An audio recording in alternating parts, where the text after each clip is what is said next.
Have you ever imagined traveling to distant land, leaving everything behind you?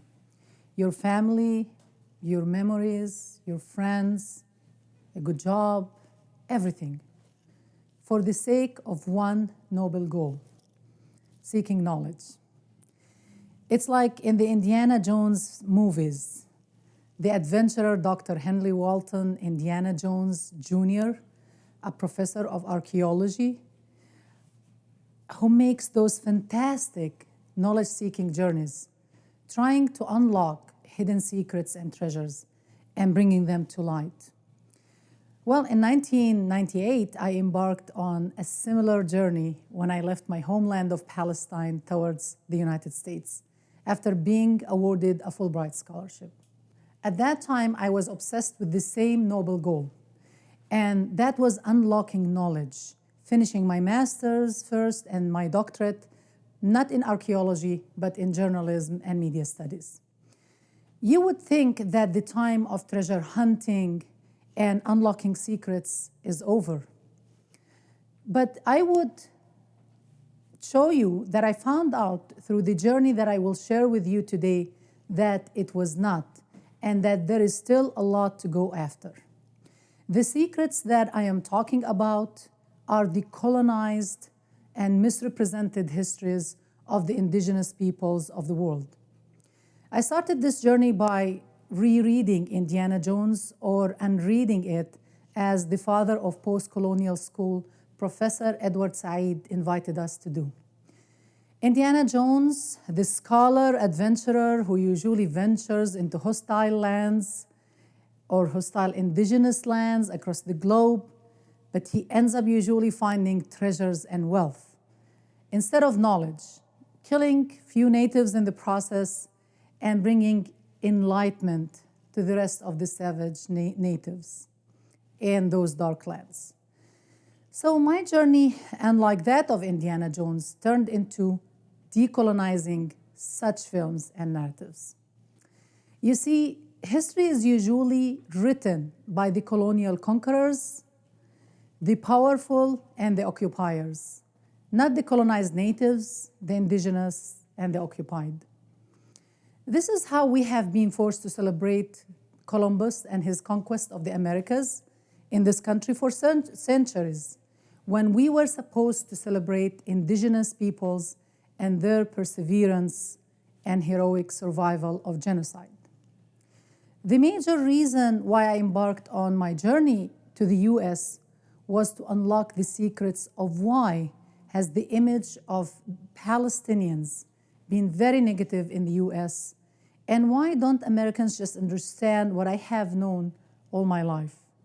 We Palestinians are struggling for our liberation from a colonial force, which is the Israeli one. I left everything behind just to discover that knowledge in the US is controlled and skewed, especially when delivered by corporate-sponsored media that have become a major learning tool in the US society, or media as pedagogy, as we like to call it in academia. Having finished my doctorate in digital media, I started this long journey from seeking knowledge into critiquing and challenging knowledge, into eventually decolonizing knowledge by producing it. So let's unpack this. First, after a few years of studying media production and knowledge production, I started realizing that it was equally important to challenge institutions of knowledge and media production. If we are to narrate our own stories, we come across the challenge of accessing mainstream institutions. This is similar to the constant struggle of other marginalized groups in the US, like Blacks, Native Americans, and Latinx.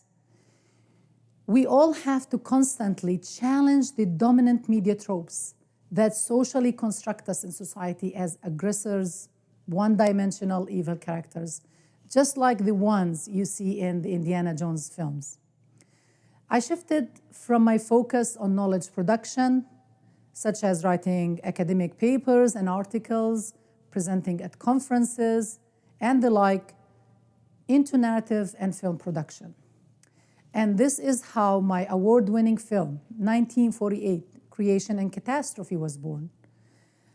It took 14 years to take the film from a concept or out of a concept into existence when it at last premiered at the Arizona International Film Festival in 2017.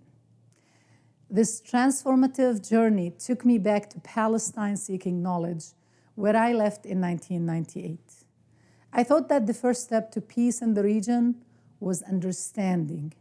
That leads to justice, that leads to peace. Therefore, when I started the first phase of my fieldwork, I wanted to focus on the refugees and their stories. Although I am of Palestinian origin, I'm not a refugee. I grew up in the city of Al-Khalil or Hebron under Israeli military occupation, one of the harshest colonial regimes in the world, and part of the ongoing Palestinian Nakba or catastrophe. I remember a childhood of long curfews, closures, and night raids. However, it was only when I met my husband that I realized that his experience as a Palestinian refugee was still different from mine. So my film journey started with my fieldwork in the Palestinian refugee camps in Lebanon and Syria in 2006, after getting few grants and buying equipment and going there. While I was studying the refugees' narratives of exile as they evolved from one generation to the next, and how those narratives shaped their memories and their identities, I also wanted to create a short video about life in the refugee camps that could be used as a classroom resource. However, my work was interrupted by the Israeli invasion of Lebanon that same year. So in 2007, I met my work partner of 12 years, Andy Trimlett. I had intended to return to the region and continue my project in 2008, but Andy persuaded me to switch to a somewhat different film project, a historical narrative of 1948, the year of the creation of the State of Israel and the destruction of the Palestinian nation. For him, it was essential to understand the past in order to understand the present, especially for an average American audience like him. The film, therefore, is a primer to the present. We teamed up and started a new chapter in this journey that none of us have thought would take 12 years to finish. We faced so many roadblocks, from funding to access to information to attacks by the Israeli lobby and its many arms, but we persevered. Over 9 years of hard labor, we were able to conduct over 90 interviews in 7 countries and in 3 different languages. We interviewed the well-known historians on the Palestinian-Israeli conflict, Palestinian refugees, and Israeli fighters of 1948. We were able to amass a vast amount of archival materials, including 2,000 images and film clips from 1948. We had access to an extensive collection of both documents and photographs at the Israeli archives after hitting many roadblocks. As I said earlier, knowledge is sometimes framed, structured, skewed, and even locked. And that's what the Israelis have perfected. After Israel declassified many documents from 1948, after the 50-year embargo had ended in 1998, the Israeli authorities went back and reclassified many of those documents after the so-called new Israeli historians used them in their scholarly work. So in 2010, Prime Minister Netanyahu, at that time, extended the embargo on classified documents from 50 to 70 years. Now it has been extended again to 90 years. All of the military orders featured in the documentary came from Israeli archives using an Israeli scholar for access, Rana Sila. However, historians agree that there are still huge piles of archival materials still hidden and sealed, especially about the massacres committed against Palestinians. There have been attempts over the years by many scholars, researchers, and filmmakers to gain access to documents and photographs from the town of Deir Yassin, specifically, for example, and the massacre committed against its Palestinian citizens in 1948. But all have failed, and the Israeli government extended the embargo to 2012, then 2018, then 2038. We will never see those images of brutally murdered Palestinians or read these testimonies until the year 2038, if we actually live to see those. However, we didn't give up, and in 2016, our Israeli researcher, Rana Sila, submitted a formal request to the Israeli government to get access to some classified documents we needed for our film. But our request was also denied again. This is one way of the many attempts to erase any traces of the existence of Palestinians and their history.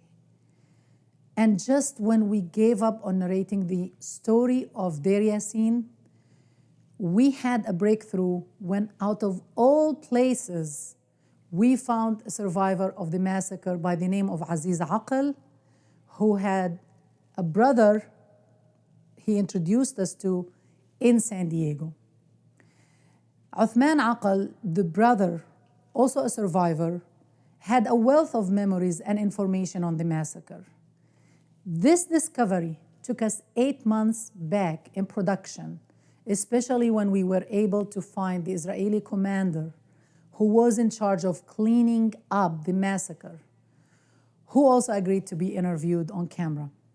So in spite of hiding and locking most archival materials on Deir Yassin by the Israeli government, we managed to bring the story of Uthman Aql and the other survivors of one of the worst massacres against Palestinians to light through eyewitness testimonies of the people who either survived the brutality of the massacre or created it.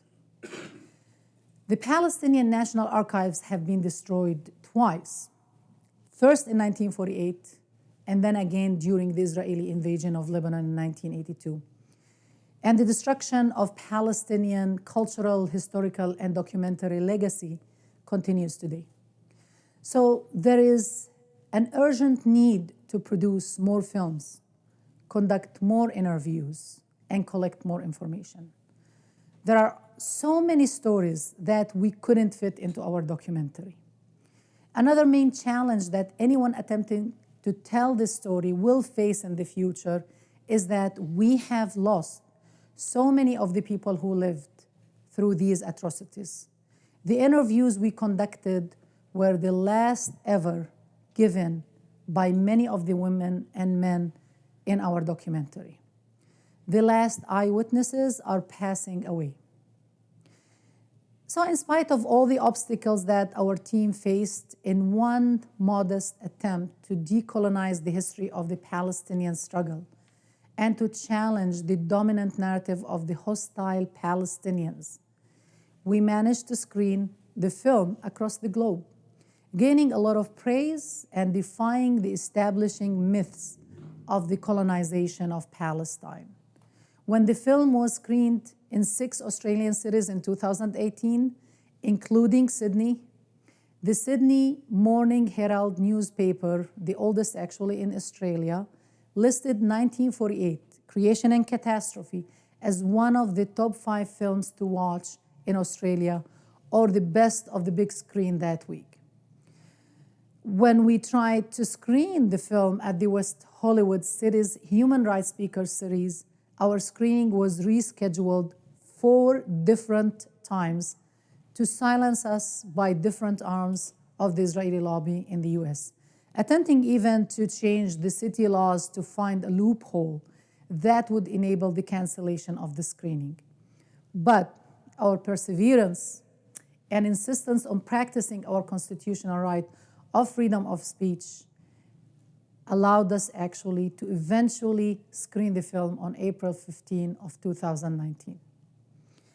Our journey is still going, and we are still screening across the world in spite of all the attempts to silence us and lock this film away. Therefore, the film is already available on many media platforms, including iTunes, Amazon, Google Play, Canopy, which is the Netflix of academia if you don't know it, and the in-library service Hoopla. It is also available on Rogers Cable, Canada's second largest cable video on-demand provider. And when Canopy released the film for free during the few months of the COVID-19 pandemic, it received up to 1,250 views a day. For us, this is a decolonial oral history project, and the film is only one part of it. We have amassed a huge amount of data that we don't want to be hidden or locked on our Google Drive. We want to share it with the world.